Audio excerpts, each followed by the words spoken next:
Hello, my name is Keminto Books, and I like to talk about books. I'll be doing a reading vlog. In fact, it's the first reading vlog of my channel, so I hope you enjoy.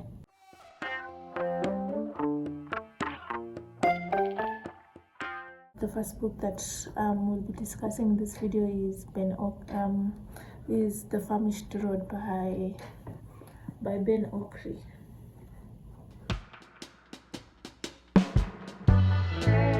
This is a book that won the Booker Prize in 1991.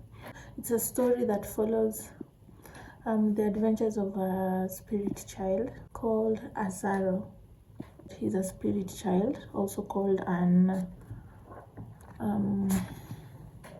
Abiku. Abikus are spirits that are quite reluctant to be born into the physical world. They prefer to be in the spirit world. So each time that they are born, they try and make their way back to the spirit world as soon as they can. This usually manifests as a child that dies as soon as they're born. This boy, he's a spirit child that decides to stay in the physical world. Azaro made a pact with his spirit companions that once they're born, they have to find a way back into the spirit world. For Azaro, this is what is expected of him. However, this time, once he's born to his mother, he decides to stay and break the promise that he made with his spirit companions. His spirit companions aren't happy with his decision. They torment him throughout his childhood, and we sort of follow this journey and the sort of world that he sees from a child's perspective, as well as from a spirit child's perspective. His eyes are open to multiple, like dimensions, multiple realities, and he sort of experiences this in his everyday life. The sorts of people that he meets, all the crazy things that he sees. I'm about 2/3 done. I've been reading it for about a month. I started reading it in December. This is now January. I've been taking my time with the book because it is quite, it's quite unique. It's a unique book, not to be, like controversial, but there's so many words, so many descriptions. I think it lies under the genre of magical realism. Wow. The first chapter of this book is probably the best first chapter that I've ever read of a book in my entire life. It's quite something. It's so beautiful, as Azaro is explaining to us how life was in the spirit realm. But they have to be reincarnated into the physical world, and this is quite a challenging thing for them to do because the physical world, it's so hard. As he was explaining, let me read like an excerpt so that you can see what I mean. In the land of beginnings, spirits mingled with the unborn.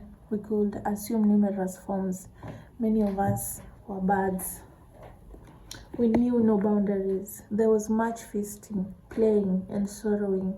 We feasted much because of the beautiful terrors of eternity. We played much because we were free. And we sorrowed much because there were always those amongst us who had just returned from the world of the living. They had returned inconsolable for all the love they had left behind, all the suffering they hadn't redeemed, all that they hadn't understood, and for all that they had barely begun to learn before they were drawn back to the land of origins. He continues, there was not one amongst us who looked forward to being born. We disliked the rigors of existence, the unfulfilled longings, the enshrined injustices of the world, the labyrinths of love, the ignorance of parents, the fact of dying, and the amazing indifference of the living in the midst of the simple beauties of the universe. As we approached another incarnation, we made pacts that we would return to the spirit world at the first opportunity. We made these vows in fields of intense flowers and in the sweet tasting moonlight of that world.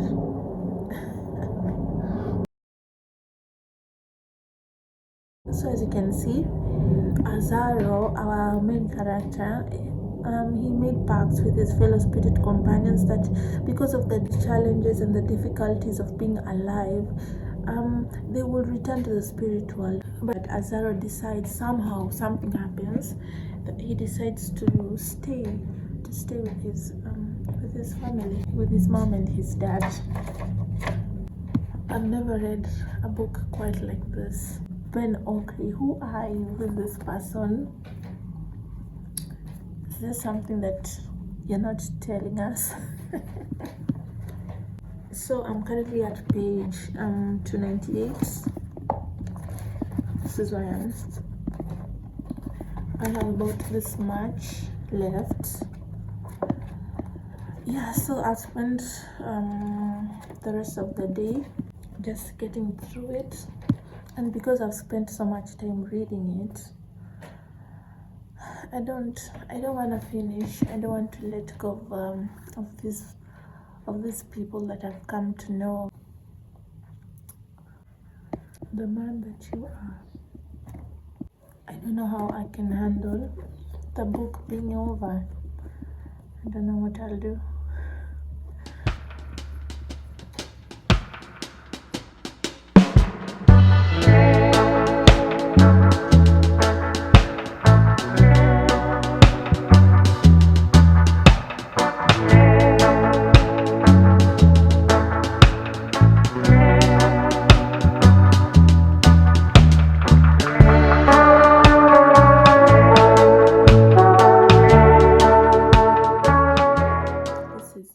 Queer coming of age story that's set in rural Ireland. Our main character is called Lucy. She's a teenager, and like most in her village, her days are filled with her friends, her family, and school. With the burgeoning adolescence of her friends comes talk of romance and boys. For our main character, she seems to be left behind. She finds it difficult to develop feelings for boys. Among her friends is a girl called Savannah, who comes to sweep her off her feet. Ireland was the first country to decriminalize homosexuality by popular vote, and this happened in 1993. This book is set in the 1990s when homosexuality was criminalized in the country. Everyone in the village wants her to fall in love with Martin, her childhood best friend. She doesn't want to disappoint her family. Will she fall in love with Martin, or will she fall in love with Savannah? Lucy is caught between two worlds. Does she go with Martin, the choice that her family and her community wants, or does she go with Savannah and lose her family in the process? It's quite a difficult decision for such a young girl to make.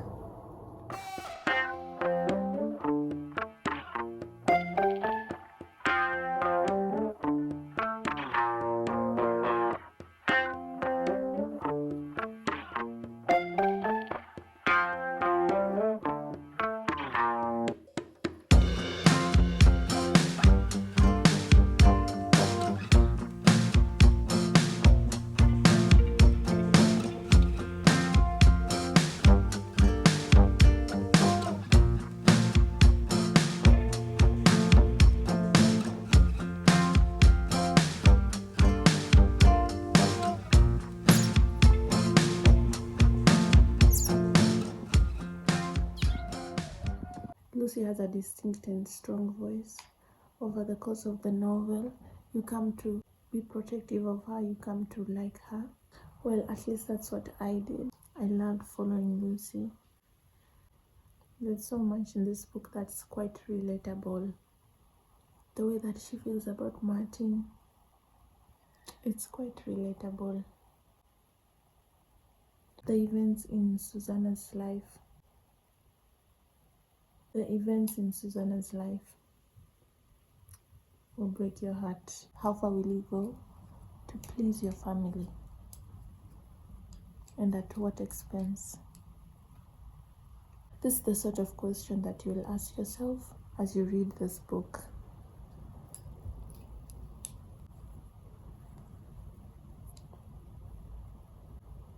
And I think I'm gonna give it 5 stars. I wish these 2 lovebirds all the best forever.